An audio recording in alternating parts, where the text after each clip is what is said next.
다 함께 사도신경으로 우리의 신앙을 고백합니다. 나는 전능하신 아버지 하나님, 천지의 창조주를 믿습니다. 나는 그의 유일하신 아들, 우리 주 예수 그리스도를 믿습니다. 그는 성령으로 잉태되어 동정녀 마리아에게서 나시고 본디오 빌라도에게 고난을 받아 십자가에 못 박혀 죽으시고 장사된 지 사흘 만에 죽은 자 가운데서 다시 살아나셨으며 하늘에 오르시어 전능하신 아버지 하나님 우편에 앉아 계시다가 거기로부터 살아있는 자와 죽은 자를 심판하러 오십니다. 나는 성령을 믿으며 거룩한 공교회와 성도의 교제와 죄를 용서받는 것과 몸의 부활과 영생을 믿습니다. 아멘. 찬송가 430장 함께 찬양하겠습니다.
오늘 이 새벽 우리에게 주신 하나님의 말씀은 룻기 1장 15절에서 18절까지 말씀입니다. 구약 성경 402페이지 룻기 1장 15절에서 18절 말씀입니다. 하나님의 말씀을 제가 받들어 읽겠습니다. 나오미가 또 이르되 보라 내 동서는 그의 백성과 그의 신들에게로 돌아가나니 너도 너의 동서를 따라 돌아가라 하니 룻이 이르되 내게 어머니를 떠나며 어머니를 따르지 말고 돌아가라 강권하지 마옵소서. 어머니께서 가시는 곳에 나도 가고 어머니께서 머무시는 곳에서 나도 머물겠나이다. 어머니의 백성이 나의 백성이 되고 어머니의 하나님이 나의 하나님이 되시리니 어머니께서 죽으시는 곳에서 나도 죽어 거기 묻힐 것이라.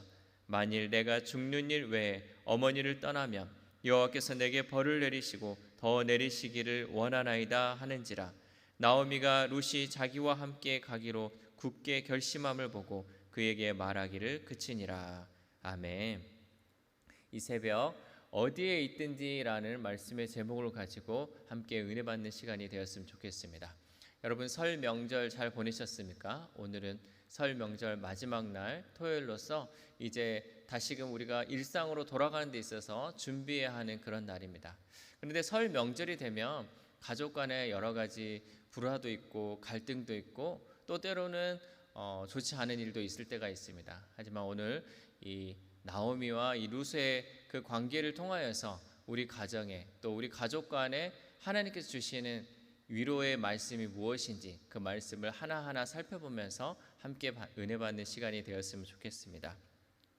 특별히 오늘은 이 나오미와 룻의 이야기를 준비했습니다. 나오미와 룻은 시어머니와 며느리의 관계입니다. 서로 다른 지역에서 태어났고 서로 다른 문화 속에 있지만 이 룻이라는 며느리가 끝까지 시어머니를 따라가는 그 모습을 통하여서 하나님이 우리에게 주시는 귀한 메시지는 무엇인지 하나하나 살펴봤으면 좋겠습니다. 베들레헴은 기근이 아주 심했습니다. 그래서 그곳에서 기근을 피해서 한 가정은 모압 땅 지역으로 이사를 했습니다. 그곳에서 여러 가지 시련과 고통을 당하였죠. 엘리멜렉이라는 가장은 먼저 죽고 말론과 기론이라는 아들과 나오미만 남겨지게 되었습니다. 그래서 그곳에서 나오미는 또 자부들을 얻었는데 며느리 오르바와 룻이라는 며느리를 얻었습니다. 그런데 시간이 지나 이 두 아들까지도 이 세상을 떠나고 만 것입니다. 그래서 시어머니 나오미와 며느리 오르바와 룻은 그 땅에 남겨지게 되었죠. 베들레헴이 기근이 끝났다는 소식을 듣게 된 이 나오미는 이제 더 이상 모압 땅에 거주할 만한 이유가 없어서 다시금 베들레헴으로 떠나기를 시작합니다. 그래서 두 며느리에게 이제 너희가 모압 족속이기 때문에 너희는 너의 백성 또한 너의 신들을 찾아서 이 모압 땅에 머무르라고 말합니다. 오르바는 시어머니의 그 강권에 그럼 저는 여기 있겠습니다 라고 남지만 이 룻이라는 며느리는 끝까지 시어머니를 따라가겠다고 고백합니다. 그래서 본문 15절에 보면 이 나오미가 룻에게 다시금 강권하는 말이 나오고 있습니다. 우리 본문 15절 말씀을 함께 읽겠습니다. 나오미가 또 이르되 보라 내 동서는 그의 백성과 그의 신들에게로 돌아가나니 너도 너의 동서를 따라 돌아가라 하니. 아멘. 시어머니가 강권하여서 며느리에게 다시금 너의 고향으로 돌아가고 너의 신들에게 너의 백성으로 돌아가라고 강권하였습니다.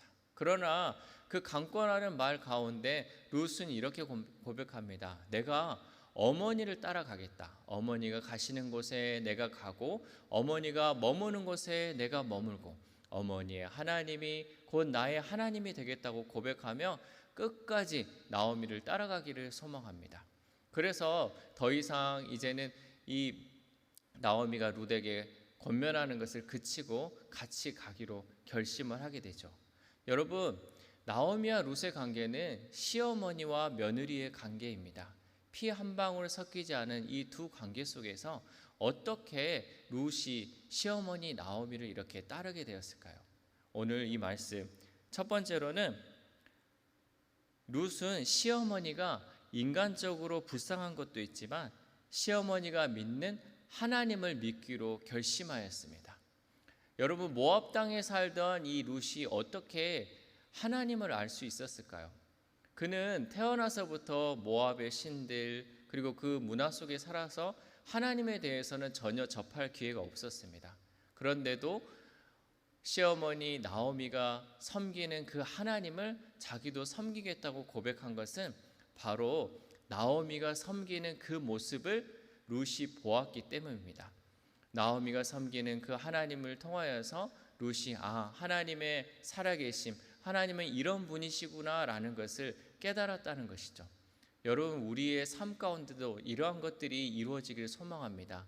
내가 섬기는 하나님을 통하여서 내 주변의 가족들, 내 주변의 이웃들이 내가 섬기는 하나님, 그 하나님을 바로 알고 나도 그 하나님을 섬기겠다고 고백하는 그 고백의 간증들이 내 주변의 많은 사람들에게 전해지기를 소망합니다. 여러분, 우리가 전도하는 데 있어서 가장 힘든 전도 대상자가 누구입니까? 바로 우리의 가족입니다. 왜냐하면 나의 잘못된 것들, 나의 단점들을 우리 가족들은 다 알고 있습니다. 그래서 내가 아무리 말로 이렇게 좋게 하려고 해도 나의 잘못된 것, 말과 행동이 다른 것들을 우리 가족들이 알고 있기 때문에 그것을 믿지 못하고 또 너나 잘해라 라는 식으로 대한다는 것이죠. 그런데 오늘 보면 나오미가 얼마나 하나님을 지극정성으로 섬기고 또 하나님을 믿었는지 며느리인 이 룻이 시어머니가 믿는 그 하나님을 믿고 따르겠다고 고백한다라는 것이죠. 얼마나 믿기 힘들고 얼마나 놀라운 일입니까? 우리의 삶 가운데 우리의 그런 행동 하나하나가 진실되고 겸손한 모습을 통하여서 믿는 자의 모습은 이렇구나, 하나님을 섬기는 자의 모습은 이렇구나 하는 모습들이 우리의 삶 가운데 나타나기를 소망합니다. 그리하여 내 주변에 있는 가족들뿐만 아니라 심지어는 며느리와 사위 또 내 피가 섞이지 않은 그 가족들까지도 내가 섬기는 그 하나님을 그들에게 전할 수 있는 저와 여러분들이 되시기를 소망합니다. 두 번째로 이 룻이 시어머니 나오미를 따를 수 있었던 이유는 하나님이 맺어주신 가정은 사람이 깰 수 없다라는 확신이 있었기 때문입니다. 하나님께서는 남자와 여자를 창조하였습니다. 그리고 가정을 이루게 하셨습니다. 가정은 하나님이 세우신 작은 교회입니다. 하나님께서 세워주신 가정이기에 우리가 임의적으로 그것을 깨뜨릴 수 없습니다. 내 남편, 시아버지, 시어머니, 장인어른, 장모님, 이 모든 관계가 하나님께서 예비해서 이루어진 관계라는 것입니다. 그래서 이거 가운데 우리가 서로 화목하고 서로 사랑하기를 원하시는 것이 하나님의 뜻입니다. 단순히 두 부부만이 가정을 이루는 것이 아니라 우리의 위, 아래 모두가 이루어져서 한 가정을 이루고 한 가정을 이루는 것입니다. 교회 안에서도 여러 사람이 존재합니다. 많은 다양한 사람들이 있다 보니까 나를 좋아하는 사람도 있고 나를 싫어하는 사람도 있습니다. 그렇다고 내가 싫어하는 사람이 있다고 우리는 교회를 떠날 수 없습니다. 왜냐하면 우리는 주님의 피로 맺어진 한 가족이고 한 공동체이기 때문에 우리가 이 교회를 떠나 살 수 없습니다. 가정도 마찬가지입니다. 가정의 모든 사람과의 관계가 좋으면 좋겠지만 나하고 의견이 맞지 않는 사람도 있고 서로 갈등이 있는 존재도 있습니다. 가정 간에 가장 갈등이 많은 관계가 어떤 관계입니까? 오늘 룻과 나오미처럼 시어머니와 며느리, 고부 간의 갈등이 가장 크다는 것을 볼 수 있습니다. 특히나 명절이 되면 이런 고부 간의 갈등이 끊임없이 나타나는 것을 보게 됩니다. 왜 두 관계가 가장 어려울까요? 그것은 두 사람이 살아온 삶의 문화가 달랐기 때문입니다. 시어머니는 설거지를 할 때 물을 잠그고 물을 받아서 설거지를 합니다. 그러나 며느리는 물을 틀어놓고 설거지를 하는 게 익숙합니다. 이 두 관계가 만나서 서로 작은 것에 대립이 되다 보면 서로 갈등 관계가 맺어지고 또 서로 미워하기도 하고 또 서로 싫은 감정이 생기기도 합니다. 아주 작은 것 하나에 마음이 상함을 통하여서 그 사람이 싫어지기도 하고 그 사람을 보기 싫어지기도 한다라는 것이죠. 그런데 제가 이 고부간의 갈등을 해결할 수 있는 방안을 어떤 장로님과의 대화 속에서 발견하게 되었습니다. 그 장로님은 이렇게 말했습니다. 결혼할 아들, 이제 며느리가 될 사람에게, 아내에게 이렇게 얘기했죠. 그 며느리에게 절대 뭐라고 잔소리를 하지 말라는 것입니다. 무조건 잘했다고 칭찬하라는 것입니다. 네가 고생이 많다, 네 덕분이다, 네가 고생이다 라는 것들을 계속해서 며느리를 칭찬해 주는 것을 했답니다. 그랬더니 그 결과가 어떻게 됐냐면 그 며느리와 시어머니가 매일매일 통화를 한답니다. 며느리 입장에서 얼마나 좋겠습니까? 시어머니랑 통화하는데 계속해서 칭찬해주고 고생한다, 걱정해주는 것들이 너무도 많다 보니까 계속 시어머니와의 관계가 좋아진다라는 것이죠. 여러분, 칭찬은 고래도 춤추게 한다고 합니다. 어린 아이에서부터 어린애까지 칭찬을 싫어하는 사람은 하나도 없습니다. 우리가 먼저 칭찬할 때 깨어졌던 관계가 회복되어질 줄 믿습니다. 우리 가족뿐만 아니라 우리 교회에서도 뿐만 아니라 어느가 어디 있든지 간에 모든 관계 속에서 나하고 관계된 모든 사람을 칭찬하며 살아간다면 모든 관계가 주님의 사랑으로 화목되고 하나 될 줄 믿습니다. 이런 관계를 통하여서 그 안에서 서로 부족한 것은 보듬어주고 또 필요한 것은 채워줌을 통하여서 하나님이 원하시는 가정, 또 하나님이 원하시는 교회로 세워질 줄 믿습니다. 이제 말씀을 마치고자 합니다. 사랑하는 제주영락교회 성도 여러분, 명절을 맞이하여 하나님이 허락하신 가족을 다시금 감사하며 또한 생각해보는 시간이 되었으면 좋겠습니다. 저 사람이 있기에 내가 있고 우리가 가정을 이룰 수 있다는 사실을 잊지 마시기를 바랍니다. 하나님의 사랑 안에서 덮어주고 보듬어주면 어떤 어려움도 이겨낼 수 있습니다. 새로운 환경, 새로운 땅에서 나오미와 룻이 함께 헤쳐나아갈 때 하나님께서 믿음의 동역자 보아스를 붙여주셔 새로운 가정을 이루고 또한 새로운 믿음의 역사를 이어갔던 것처럼 우리가 어렵고 힘든 가운데 있을지라도 서로 함께 어디서든 하나님을 의지하며 나아갈 때 하나님이 주시는 놀라운 은혜와 축복이 우리의 삶 가운데 나타날 줄 믿습니다. 나의 하나님이 내 가족의 하나님이 되고 그 하나님이 바로 우리의 하나님이 되십니다. 온 가족이 하나님을 찬양하고 하나님께 영광 돌리는 가족이 되길 주님의 이름으로 소망합니다. 우리 시간 함께 기도하겠습니다. 하나님 감사합니다. 우리에게 가정을 허락하여 주시고 함께 살아가게 하심에 감사를 드립니다. 비록 내 뜻과 맞지 않는 부분도 있고 갈등도 있지만 그때마다 사람을 바라보지 않게 하시고 하나님을 바라보게 하시고 하나님의 뜻을 생각할 수 있는 마음을 허락해 주옵소서. 명절 연휴를 끝내고 이제 다시금 일상으로 돌아갑니다. 하나님, 내가 있는 곳이 어느 자리이든지 간에 그곳에서 하나님의 자녀로서 부족함이 없게 하시고 내가 믿는 하나님을 내 주변의 모든 사람에게 전하는 자의 사명을 감당할 수 있도록 도와주옵소서. 오늘도 살아 역사하시고 늘 우리와 함께 하시는 예수 그리스도의 이름으로 기도드립니다. 아멘.